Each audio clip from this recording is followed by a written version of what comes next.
Miro Little and Gabe Cups were in attendance. Didn't we have another big recruit in attendance there as well? Miro Little and Gabe Cups. Cups committed. We had somebody else though. I thought for sure we had like the number 2 recruit there.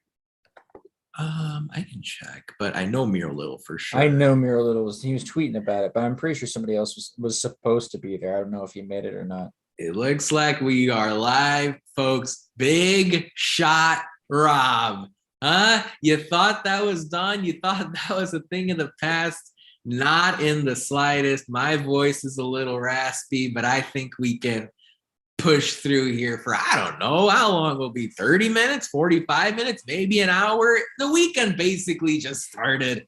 Indiana, I know Friday's a thing, but is it really? Indiana gets the win over number 4 Purdue, 68-65. The Hoosiers break their 9-game skid to the Boilermakers in a weird, wild basketball game between 2 Big Ten teams that have been historic rivals for decades and decades. 68-65, the final. We're going to break this game down. There's basically no outline to this podcast, so we are just going to give our authentic reactions to Indiana pulling off this big win. Matt, you watched every second. Talk to me, man. The floor is yours.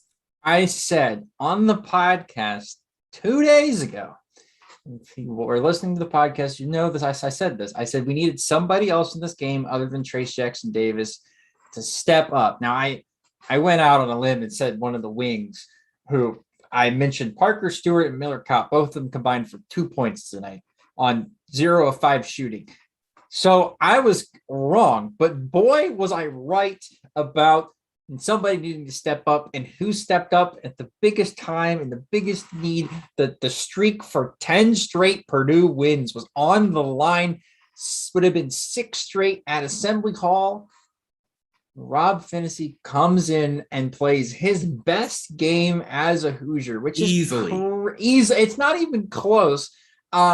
Hits his biggest shot as a Hoosier, which, by the way, that is pretty close. That Notre Dame shot was pretty insane. I feel like this one, while not as ridiculously like the Purdue, the Notre Dame shot was like Butler shot. Yeah, sorry, the Butler shot. The Notre Dame shot was the year before that when Juwan Morgan won. Yeah. The Butler shot was insane because of the difficulty, how deep that shot was. This one was more insane due to the pressure and the moment. There wasn't as much pressure on the Butler game, but this was insane. 8 of 13, 4 of 7 from 3, 20 points for the boy. Most importantly, 0 turnovers from our 2-point guards. In fact, we only had 3 turnovers the entire game, I believe. And ESPN is lying to me because they're only giving me 2 turnovers. So even though we're saying we have 3 turnovers, I think it's 3. I think 3 is 3. I think 3. Trey Jackson-Davis had 2. By the way, his worst game. Can we talk about that, Nithin? We just beat the number 4 team in the country without our best player. He basically was not there. He did not attend. He was a shell of himself. Well, he wasn't available, right? Like, You could tell. You knew from the start this was going to be a weird matchup for Indiana's bigs because they had been, by and large, the superior front court in every game they've played this year until tonight. And it's not so much that Zach Edey and Travion Williams are necessarily better, and you can argue that they are. It's just different. It's just different to guard a 7'4" starting center who keeps getting better. And it's also difficult to guard Travion Williams, a 6'9", 6'10" big, who's extremely experienced, who can make all the passes in the book. So it was always going to be tough for Race Thompson and Jackson Davis and Geronimo. But even without Jackson Davis, who, by the way, tied a career low with 4 points. Yeah. I can't believe that's tied his career low. Right. Like that. I can't believe he's only scored 4 points one other time. That's how crazy consistent he's been. They found a way. And by the way, to give Jackson Davis credit, right? The last 2 free throws to clinch the win, or at least put Indiana up 3. Huge, extremely huge. After he missed 2 free throws earlier, absolute nails. I was about to say, he made up for his 2 misses earlier, and he was not good at free throw line. And I'm sure he will learn from this because, again, I don't see him getting into foul trouble a lot this year. However, we have games against Illinois coming up soon that has a very good big as well. Michigan Sunday. Michigan on Sunday, though, I feel like he'll be fine guarding Hunter Dickinson. It's more like Kofi Coburn and Zach Edey are two of the biggest matchup nightmares in America right now. Jaden Ivey as well, by the way. Yeah. How incredible was he tonight? Great. Awesome player. He gave Purdue what I thought was going to be another one of those gifts that they just send whenever we talk about IU, and they just throw like a random Purdue player dunking on an IU guy. And he had that dunk, and I said, they're going to come back and win this, and I'm going to see that for the next 10 years. But because we won, Nithin, we won't have to see it because we can just type L to it. So absolutely. And look, Indiana right now, they're 14-4. They are 5-3 in Big Ten play. They're bumped up now to number 26 in the Ken Palm ratings. Indiana, though, made up for Trace Jackson Davis and Miller Kopp and some of the difficulties in their front court thanks to their incredible guard play tonight. And this is what IU fans have been pleading for so long. And Rob Phinisee's obviously going to get the headlines. So let's start with him. Not only did Phinisee hit the game-winning 3 again, not only did Phinisee have a great defensive performance, yes, as a longtime Hoosier who hasn't beaten the Boilermakers, who come from West Lafayette, and he's from Lafayette McCutcheon. He also scored 17 in the first half. Yeah, when Indiana desperately needed someone to step up and score. Phinisee hit 3 threes in the first half, and the timeliness of those were so important. And now what are you seeing? You're seeing Rob Phinisee, who scored in double digits against Minnesota. Mm-hmm. You're seeing Rob Phinisee, who scored double digits against Purdue.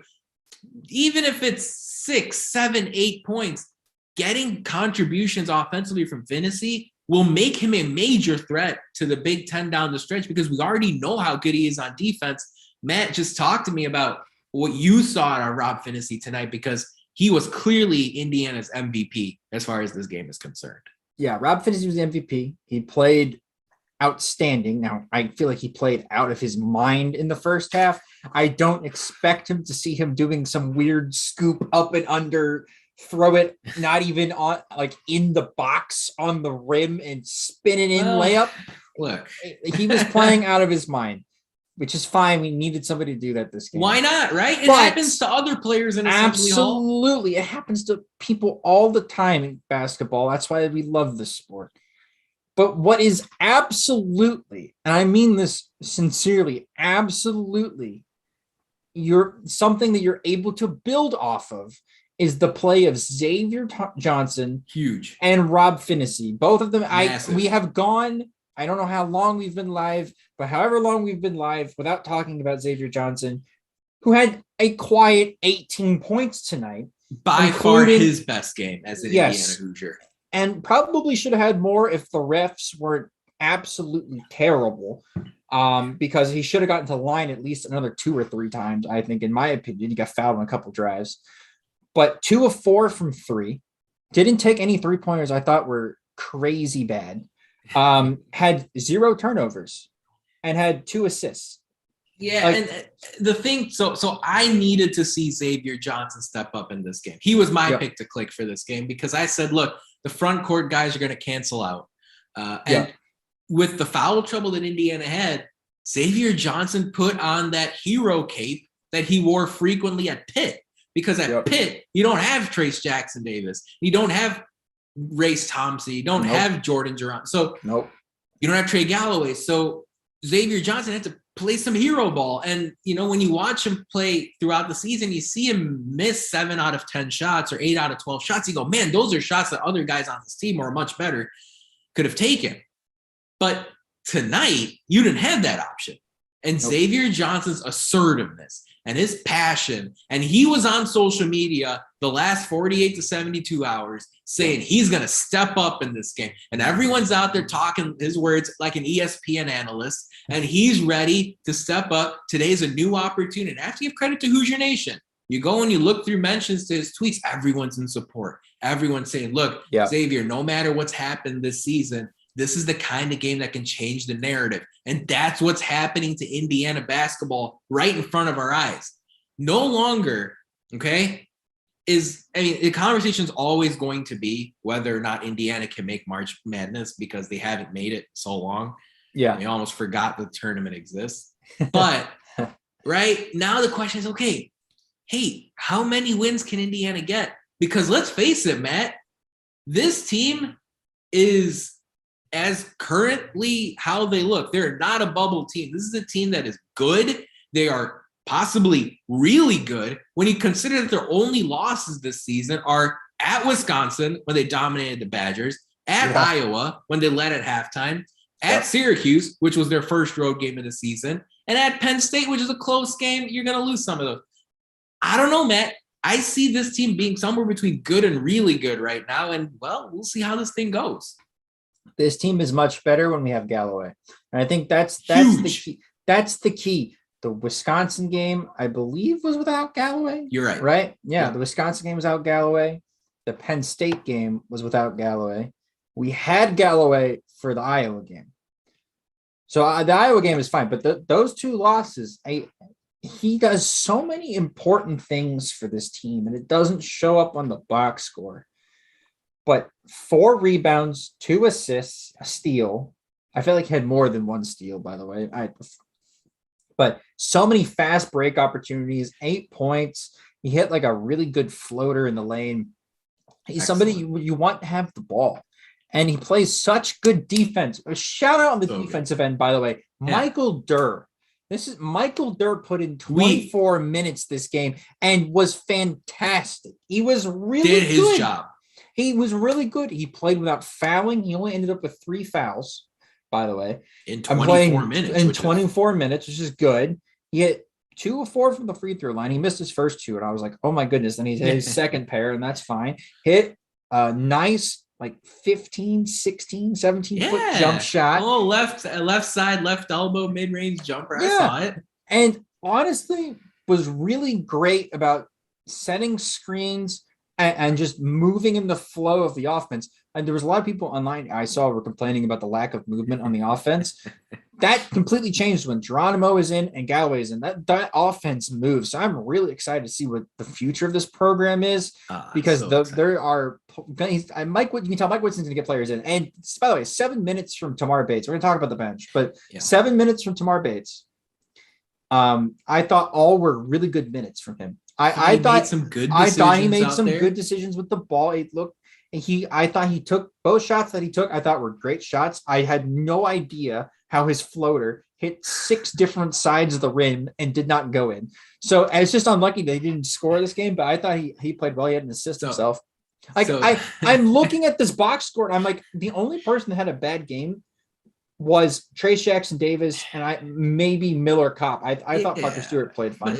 But Miller, but this is the Mike Woodson thing, right? And we've gone on now without you mentioning Mike Woodson by name. Yes. Before I do, I want to highlight though, Galloway and Geronimo have completely changed the dynamic for this team, especially Galloway, right? Geronimo's just getting a little bit more playing time, but Galloway's return, he was an interesting prospect last season in his first year. Okay. You saw some good things, but picked up an injury or two and just didn't see much juice left, much gas in the tank after some of those mishaps earlier last year. The end of the season was kind of a mess. After the injury he suffered against St. John's, I didn't know what to expect. I said, look, maybe Trey Galloway is a piece to this team. Maybe he's not. He showed some good things in the first 3 games, but Indiana played 2 cupcakes and then St. John's. Yep. I don't know. Okay. Trey Galloway has completely changed the game for this team. He was plus 15 tonight. Same with Rob Phinisee. Jordan Geronimo was plus 17. Galloway, by the way, had the game-winning stop at the end, okay? Yep. And Indiana could have fouled. Yep. Indiana could have fouled. Everyone fouls up 3 nowadays, right? By and large. And Mike Woodson is an NBA guy. It's pervasive in the NBA. You go up 3, and it was a perfect situation. He had to 6 seconds. I think it was 5.6 or 5.8 on the clock after Jackson Davis makes the second free throw. Galloway picks up Ivy full court, and I'm yelling at my TV, foul, foul, foul, foul, foul. Didn't foul as Ivy crossed half court with about 3 seconds left. Galloway hangs in there. Ivy tries the step back move. Galloway contests. He doesn't contest into the body. He contests at an angle away, doesn't even put the idea of contact in the referee's mind.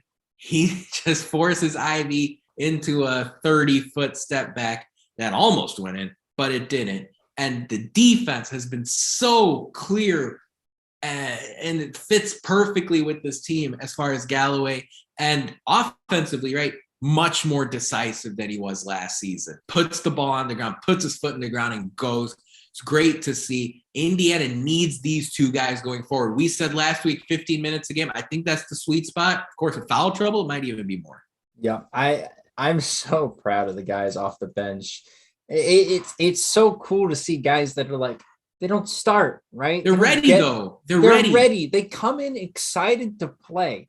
And that tells me a lot about Coach Woodson, right? That tells me a ton about the staff. Let's get into Woodson. I think it's a great time to get into Mike Woodson because you're absolutely right. I think there was some coaching mistakes in this game. And I'm not going to say it was the most well-coached game of all time.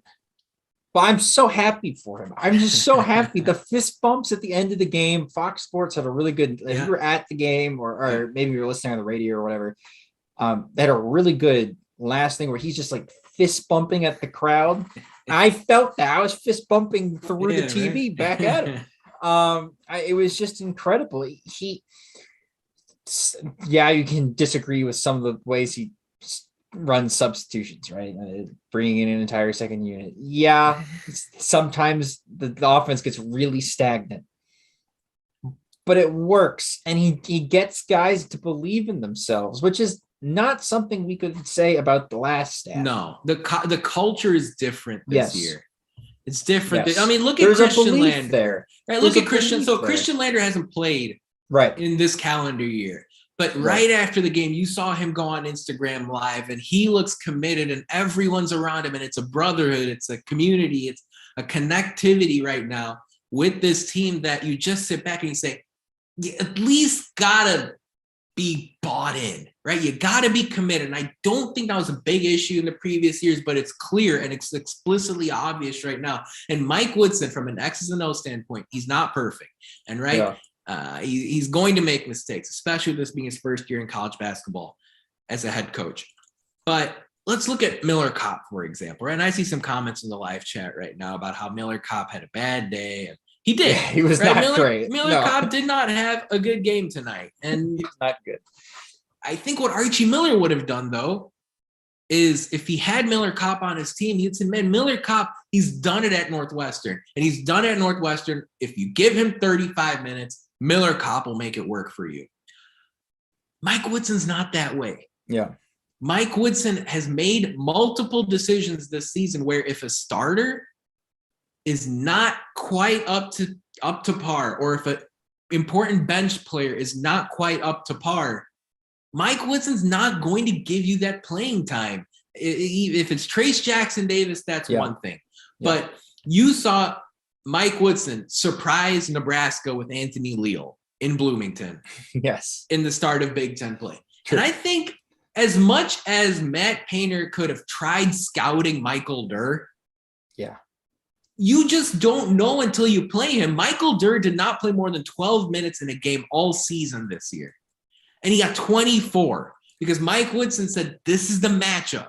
You're going to go up against Williams. You're going to go up against Edey. Go out there, Michael Durr, and do your best. And these little intricacies, these little subtleties, that's the stuff that makes the difference in a 3-point, one-possession game against a really good Big Ten team. And let's not take away anything from Purdue, right? Purdue is a completely legitimate basketball team this year. They are very much in play as far as a national title contender. But Indiana, even without Trace Jackson Davis, and even at a night where the 3-point shot really wasn't falling, I had said on this podcast that Indiana needed to make 40%. They didn't. They made 30%. 6 of 20.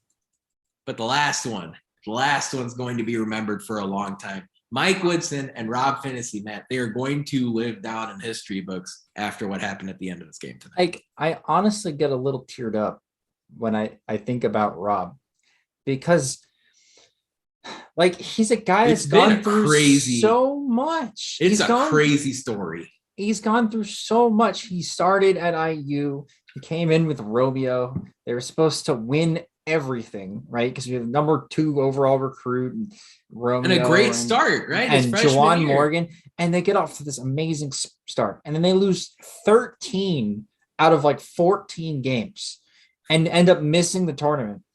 And he starts, right? He's the freshman starting point guard. We're like, all right, sophomore year, Rob Phinisee. We're excited. Boom. Like, to the moon. He's next Yogi Ferrell, right? He's gonna be great.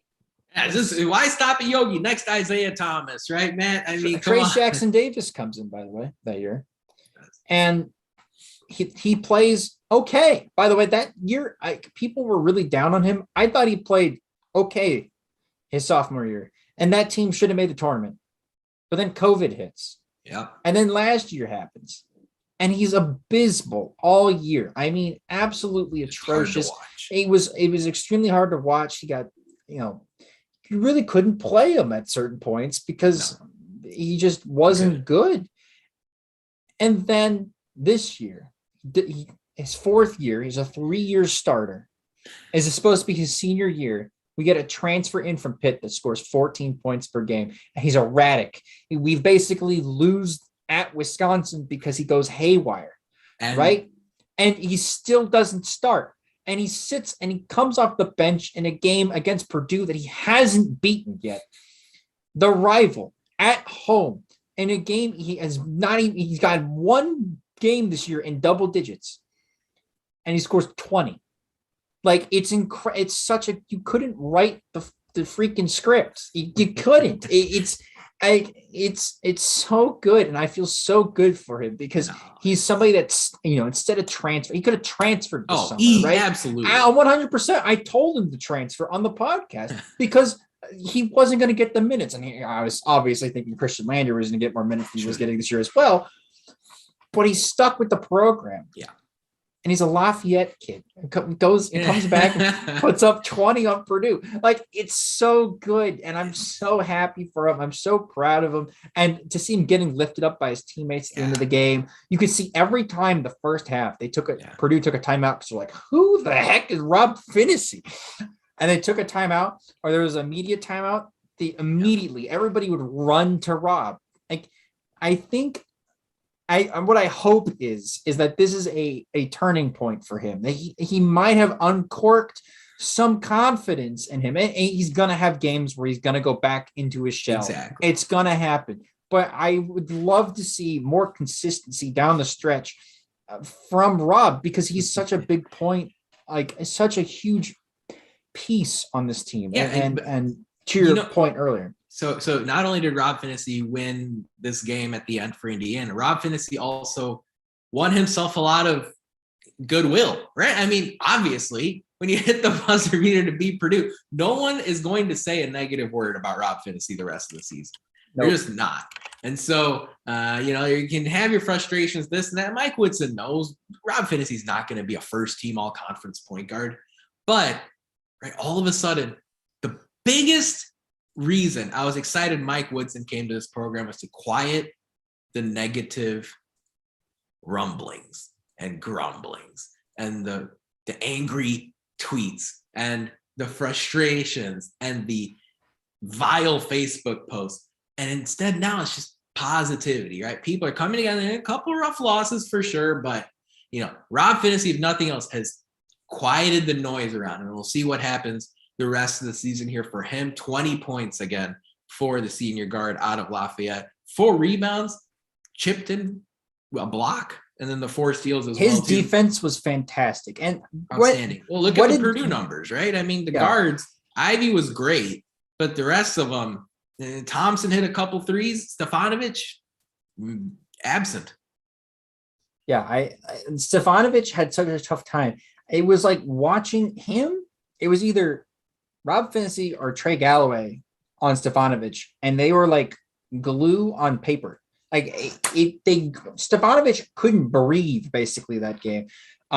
He after I think we had the 3-pointer in the first half, and then basically was scoreless outside of, I believe he was the one that scored on a back cut off of an inbounds play. I think so. You're right. Yeah. By the way, speaking of my problems with Coach Woodson's coaching, can we fix inbound plays? Switching, please, just switch once, please.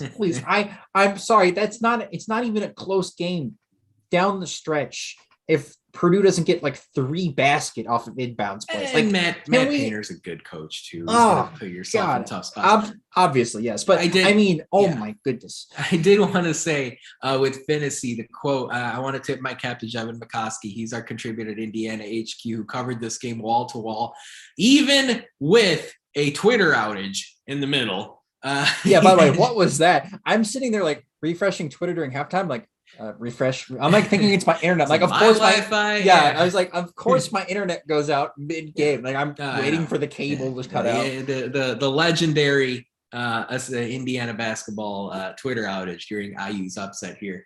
But Jevin did such a great job, and he was at the Mike Woodson press conference afterward.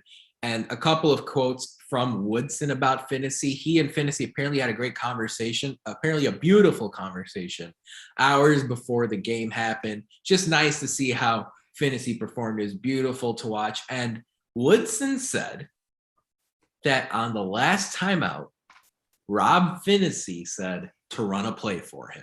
Yeah. So you can see the confidence there from Phinisee. Phinisee had probably noticed that the Hoosiers were having offensive struggles down the stretch. Indiana was on a 4.5-minute scoring drought until the Phinisee 3, and then you had the Jackson Davis free throws at the end.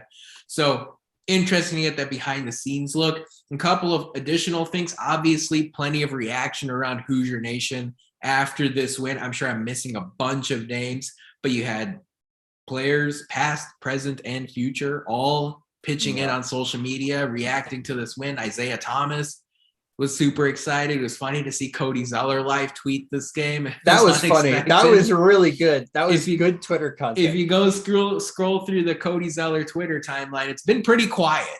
He tries to focus on his professional NBA job. And then out of nowhere, he was really into live tweeting this game tonight. You saw Al Durham, a transfer out of Indiana last year, tip his cap to Rob Phinisee, which is nice to see. Al Durham's Providence team had a comfortable win over Georgetown earlier tonight on the game on FS1 before this game. Also tip your cap to Al Durham for wrapping that Georgetown game up in time so that IU Purdue could start at a reasonable hour. Nobody had to miss a minute. As in Xavier Johnson, as well as Jordan Geronimo and Trace Jackson Davis hit Twitter up after the game. We talked about Christian Landry going on Instagram Live and looping in all of his teammates as special guests. They were really well connected in the locker room afterward. And then the future Hoosiers. You saw Ja'Kai Newton tweeting words of excitement after the game. Gabe Cupps was at Assembly Hall for this contest, as was 2023 guard out of Finland, Miro Little, who came in overseas. He had visited Baylor and Villanova the last 2 weekends, and his final visit was Bloomington, Indiana. And Miro Little was at this game. And Matt, I know you like Miro Little. He also tweeted words of excitement after the Hoosiers won. I love Miro Little. And by the way, I'm pretty sure the game he was at Baylor was the game that they lost to Texas Tech. So I'm just saying, the proof is in the pudding, bro. I don't know. I think you guys like pudding in Finland. I'm pretty sure. I don't know. All I'm saying. Got to become experts with Finnish culture if he does end up committing here. Otherwise, man, I mean, once again, right? Indiana gets this win without Trace Jackson Davis, Parker Stewart and Miller Kopp by and large missing. Xavier Johnson and Rob Phinisee lead the way. Trey Galloway and Jordan Geronimo contribute off the bench along with Michael Durr. The narrative around this team, I said it back on Tuesday night. The narrative around this team can drastically, almost is certain to drastically change by this upcoming Tuesday after these Purdue and Michigan home games. And then by the following Tuesday after the Penn State home game and Maryland road game. You're seeing it start to happen, right? Talk big picture here for a second.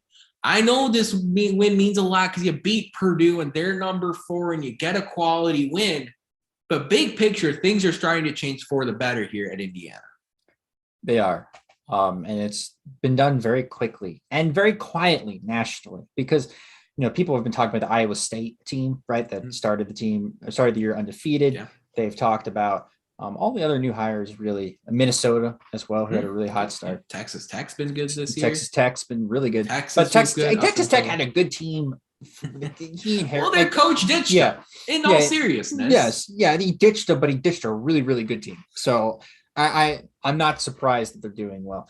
Texas has been struggling, by the way.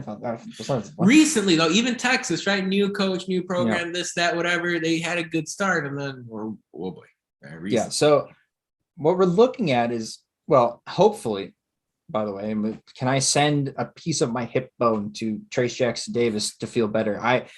He can trade bruises with me. Like I'm healthy. I went running the other day. We're fine. We can do that because we're gonna need him for Michigan. Oh, absolutely. And Penn State. Absolutely. And if we can get him back to healthy as soon as possible and win those games, like we're looking at a possible Big Ten title contending team. As crazy as that is to say, we're going to be in the hunt because I'm sitting here looking at the other teams' schedules, right? And I think the one team right off the top of my head that needs to lose is Wisconsin basketball. Right? It looks like right now, if you look at the Ken Pom projections, Illinois is projected to win the conference. Right. Wisconsin and Purdue will finish with 6 losses. Michigan State and Ohio State with 7 losses, and then Indiana sitting there projected to finish 6th at 12-8. I'll take a 6th place finish as well. 100%. And now I think maybe not Big Ten title. I think top 4. Yeah, no, top 4. Double bye. If you're a Big Ten title contender, you're in like what I expect is like the top 4, top 5 teams, and that's what I'm saying is that we're going to be in the conversation. Which how many years? It's been since 2016, basically, since we've been in the conversation, even in the conference for being absolutely decent. Right, it's been a while. Like, even the team that was supposed to make the tournament a couple years ago and then got canceled was like sitting around 7th in the conference, 8th in the conference. We were mediocre at best. This team has beaten Ohio State now by a lot. They whooped Ohio State's butt. Was up 20 on Wisconsin. In Wisconsin, I'm saying up 8 at halftime against Iowa. Up 8 at halftime in Iowa, and now has beaten Purdue at home. Our home court advantage needs to be taken seriously. Teams need to actually be afraid to play us now because there's a very good chance they're going to get their butts kicked.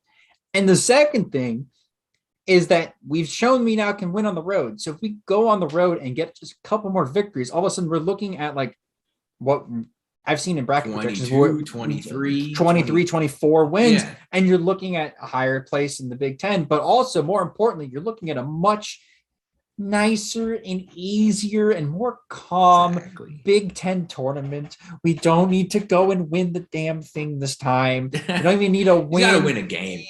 Maybe a game, right? Like we're not going in there thinking, we have to win a game or otherwise we're not going to get in. This is going to be, we got to win a game so that we can get that 5 or 6 seed going into the tournament and maybe make a push for a Sweet 16 or something very prematurely successful for a first-year head coach in Mike Woodson. So all that being said, I am extremely excited for the future, but we got to win against Michigan on Sunday. Yeah, Michigan's a huge game. I did not forget to tip my cap to the Assembly Hall crowd tonight, Matt. You talked about the home court advantage. Home court was an advantage tonight. Indiana needed 17,000 people in red and white, crimson and cream cheering on for the Hoosiers. We tweeted out the video before the game started, the time-lapse video through Jevin of the line outside Assembly Hall, and we see the engagement that it's gotten. We know you guys love that sort of stuff. The fans, the students, all of them were huge, integral in getting Indiana those couple extra points, those 3 extra points that do make the difference in this really close, nail-biting Indiana victory over Purdue. Again, the final 68-65, Rob Phinisee with the game-winning 3 to give the Hoosiers a 1-point lead. Trey Jackson Davis iced it with 2 free throws at the line, and a great stop by Trey Galloway at the buzzer to give the Hoosiers the win on Jaden Ivey. big picture, this was a big monkey off your back kind of week for Indiana, right? Yeah. You win that road game at Nebraska. You don't got to talk about that anymore. You beat Purdue. You don't got to talk about that anymore. Sunday, you beat Michigan. And again, we talked about how it's not just 9 straight to Purdue. It was 8 straight to Michigan. You beat Michigan. You don't have to talk about that anymore. And all of a sudden, right? Look, coach speak is we respect our opponent. We take them seriously. We're going to play them hard for 40 minutes. Matt Painter doesn't treat Indiana with the same respect now that he treated with them when he started his career. True. Yeah. No shot. Okay. Juwan Howard and John Beilein, when he was there at the end of his term, they didn't treat Indiana with the same respect. Yeah, we deserve respect now. We are a team that you have to prepare for and actually be somewhat afraid to play. Exactly.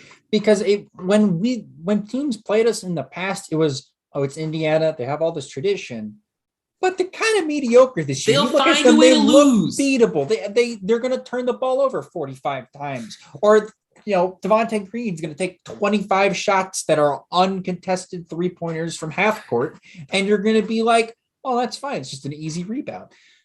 That doesn't happen anymore. Not under the Mike Woodson coach team. And Woodson has turned this around so fast. Like, I'm sitting here. 3 turnovers. I was sitting here thinking to myself before the season, you know what? Like, if we just barely make the tournament, it's fine. We're in a position to not only just make the tournament, like, we win on Sunday, we're ranked. We're like in top 5-6 seed projected. This is more than make the tournament. This is make the tournament and do something with making the tournament. And that's such a big deal, right? The stresses of talking about beating Purdue and winning on the road and making the tournament.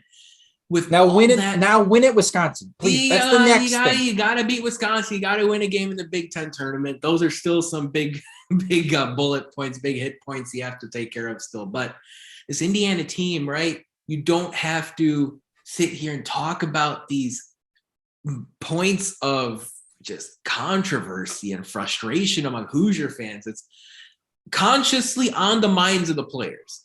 They know the kind of things all of you are talking about. We haven't won on the road in forever. We haven't beaten Purdue in forever. Now they can, and they can start focusing on bigger picture things, bigger fish to fry as you head into not just if we're going to make the tournament, but the players are thinking, hey, can we finish in the top 6 in the Big Ten? Can we finish in the top 4? And you have some more leash to play with. Can you experiment with some things? Can you pick up full court pressure more often? Can you try to, give Rob Phinisee some extra playing time, or give Tamar Bates some extra playing time? Or, hey, look, we have a comfortable spot, a comfortable hold on 4th or 5th in the Big Ten. Let's give Christian Lander some run again. Or let's try Logan Duncombe for a few minutes. I'm not saying that's the kind of thing that's going to happen, but now all of a sudden, since you complete those other moments and a couple other points of just extreme frustration for Hoosier fans, angst for Hoosier fans and players and coaches, you can start focusing on more important things. And that's, I think you're going to see now, you're going to see a Hoosier team freed from the shackles of this type of anxiety. And that, I think, is the most exciting part here down the stretch. Yeah. Just get Trace healthy, please. We actually need our best player. We're going to need him in West Lafayette, by the way. He can't have a game like that again against Purdue. And we're not going to win that game in West Lafayette. They're going to get the calls. They're going to get a little bit more home cooking. So we're going to need Trace to be healthy down the stretch here. And what's crazy is that their road game at Purdue is the toughest game left on Indiana's regular season schedule. We don't know who they're going to play in the Big Ten tournament or NCAA tournament. So, at the end of the day, right, you took care of the business at home. And to me, right, as I look in retrospect at what just happened tonight, right, congratulations to all the guys on this team. You bought in, you committed when Mike Woodson was brought in. Every player on this team deserves credit, from first starter to the last walk-on. The assistants, right? Kenya Hunter, Dane Fife. I saw Dane Fife constantly in conversation with players on the bench, and I'm sure the other assistants were too.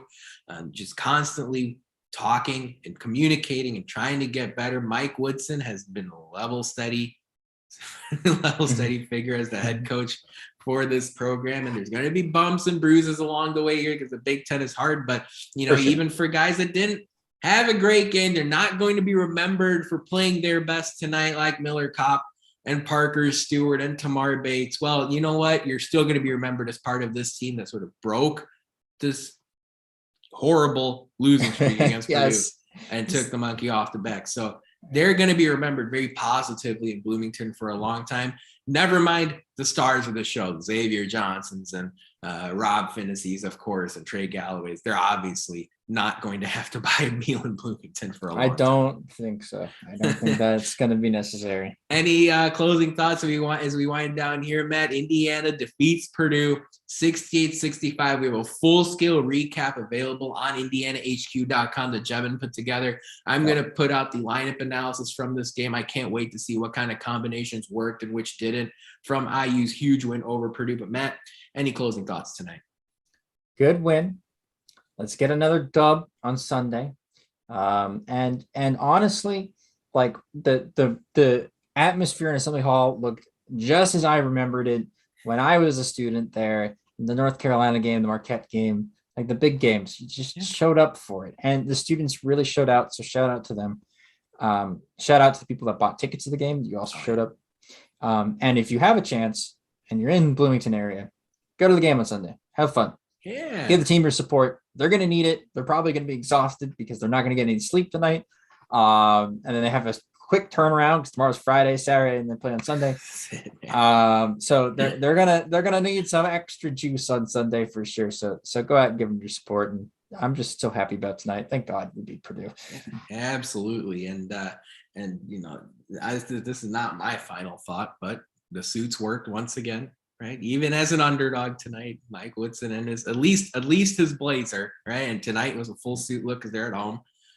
Got the win, and again, as he said, the superstition has taken a life of its own here. I don't know. I would be stunned to see if Mike Woodson didn't have at least a blazer on the rest of the way. But yeah, he'll wear athletic pants and he'll wear that blazer. Gotta have at least that. And final thoughts, right?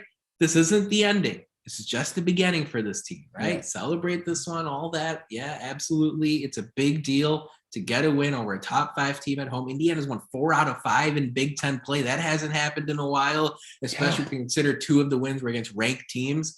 Indiana is 5-3 in Big Ten play, which is great to see. Much better to see than 4-4. This is just the beginning, though. You're about to get into the real jackpot kind of games, right? You're talking about Michigan at home. You're talking about road trip to Maryland that I'm going to be at. I'm going to be interested in watching. You're talking about games that can get you in the top 4 in the Big Ten and into the double bye and into the top 25 or into the top 20 in the AP poll or perhaps even higher. You're going to be talking about games where Trace Jackson Davis, if he plays well, can boost his draft stock by 10 spots in the NBA draft. You're talking about these kind of big things, never mind the Big Ten and NCAA tournament. So the season doesn't stop here, right? Doesn't stop. It only starts because, again, the narrative around this team is changing. The culture around this team is clearly changing. I can't wait to see what Sunday has in store and then the rest of Big Ten play and postseason play going forward. But that about wraps it up for episode 236 of the Hoosiers Sound. Thank you to everyone for joining us, especially our live audience. I see you guys out there. For more episodes of this podcast, make sure you head over to our YouTube page at Indiana HQ and at the Hoosiers Sound. For more, you can also head to our website, indianahq.com, to find it all in one place. Lastly, if you enjoy our show, leave us a review, tell a friend, share our links.